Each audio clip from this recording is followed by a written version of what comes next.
Hi there, welcome. Thanks for tuning in. We're at Paris Blockchain Week, talking the whole week with key opinion leaders and the most impressive founders in the space. And today with me I have a co-Dutchman. Hi, what's your name? My name is Michael, and Michael, I'm thanks. founder of Sleep.io. Sleep.io, okay. Yeah. Can you tell the viewers what Sleep.io actually is? Yeah, so we're the first hotel booking platform built on blockchain, which means if you're looking for a hotel, probably you travel to this place here as well, probably you overpaid. So just realize that actually the hotel price nowadays, they're actually overpriced because booking platforms like Booking, Expedia, they charge you enormous commissions because of the middlemen in between. We are able to remove those, which means actually it results in being cheaper, which means our prices are between 15 and 20% cheaper to book your stay, to book your hotel with us. So I would say a web-free version of Booking.com, but better prices, and you can pay in crypto, fiat, it's up to you. I know, you're getting regret now, do you? Yeah, because I already booked my vacation there. Yeah. Wow, that's impressive. So how long have you guys been around? So I had before a different company, before I started this one in Web2, hotel booking platform, which was pretty successful, but I also realized that there's so much legacy looking at technology that there's actually, hey, there's even bigger potential. And when I left the other venture, I said, look, I'm going to do it again, even better, bigger, and really targeting on a new audience, which is the Web3 users, the ones who also are willing to spend in crypto, even though we accept them more. And also with one goal to be better than the other ones. And I think if you look at the goals we just launched now 15 months ago, we had to go, look, in the first year, 2024, if we can get 200,000 hotels, will be a huge ambition, will be great. Wow. But we did 1 million, which means we have 1 million hotels on the booking platform, worldwide coverage, and cool partnerships as well. So it was an amazing journey so far. Wow. And I realized as well, like, look, this can become really big, which is cool. I think you got something really promising here. So what sets you apart from the previous venture? You said something with legacy. Yeah, I think it's the technology. What I saw as well, like if you look at connectivity of a hotel, so if you just go to Booking.com and you're requesting a price, the numbers of middlemen in between, if you're looking at PMS systems, looking at payment providers, credit card, if you're looking at them as well, and then Booking.com has 6,000 customer support employees, right? All those things can be basically covered with new technologies like AI and stuff.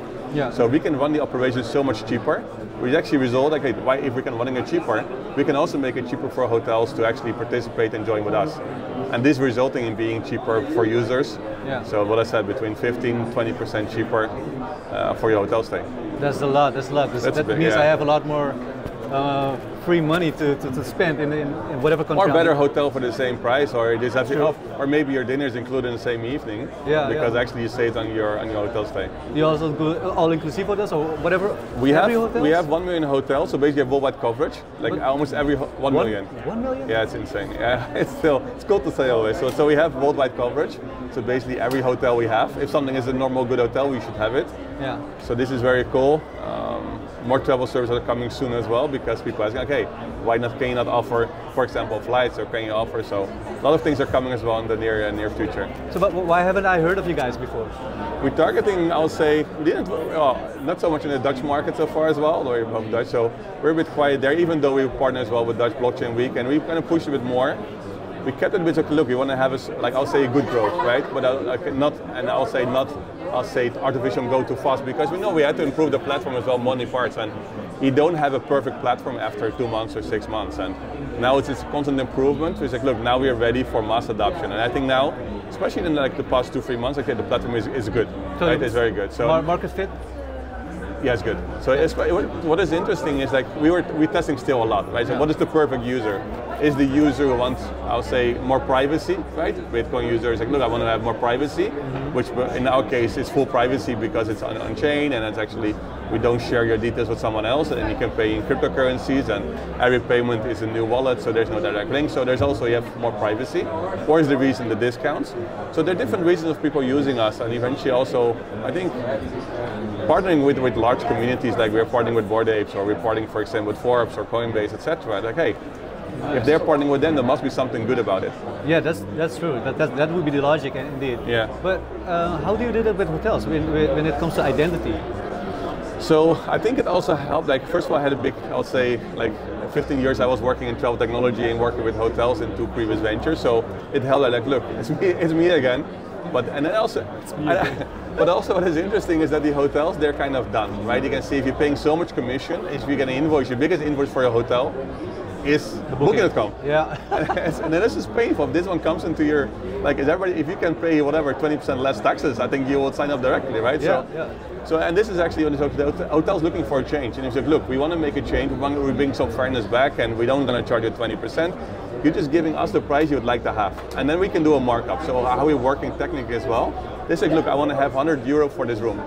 And if we're selling it for 102, 105, 110, it's up to us. We want to make sure we're always cheaper, and they have the price they would like to have. So they never get an invoice from us, because we buy directly from them the room. So we're changing the whole flow, so we don't have to invoice them. We buy directly and pay them directly instantly. Wow. So I would say operational-wise makes sense, and because of this, you're just cheaper.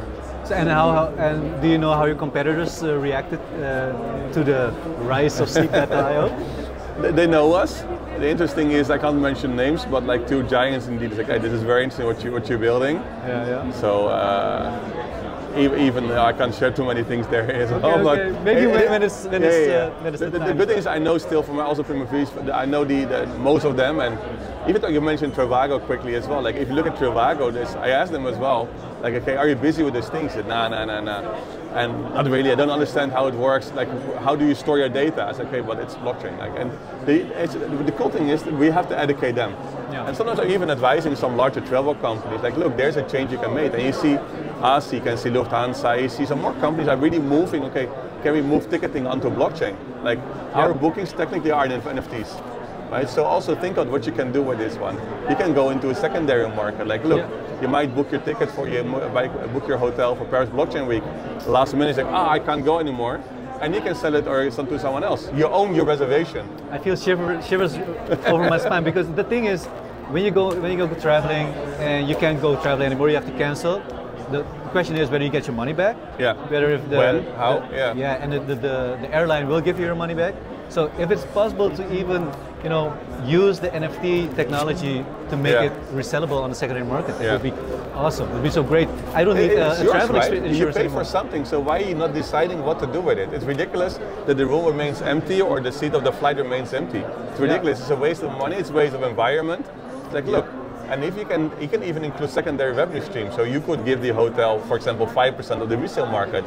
Yeah. So it means, hey, actually they have a new revenue stream they never had before for an airline. Or maybe think about, like, if you're talking about, I would say, blockchain in general, like how it could help.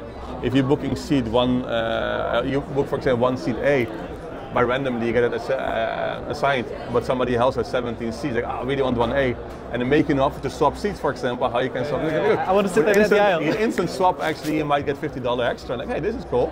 Or if it is overbookings, now do you know how many people has overbooked the flights?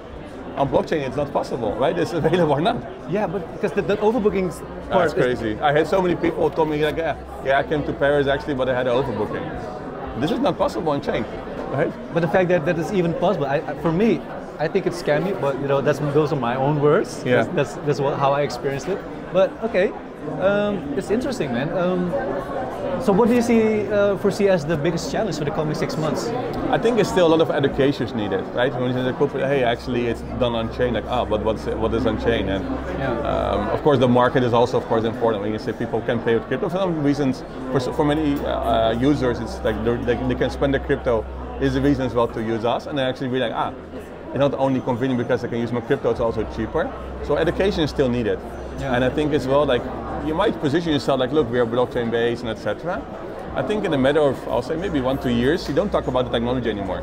No. This is just, look, we're a hotel booking platform, and the underlying technology is blockchain, but people don't care. We're cheaper, you can pay how you want to pay, if it's crypto or fiat or pay later, it's up to you. Yeah, I think that's important because a lot of people still think of NFTs as a speculative market. While you're looking at the technology itself, it could really enrich our lives and make it more equitable for everybody. I always give the example of MP3s. Like when you talk about MP3s in the past, I was like, but this is peer-to-peer.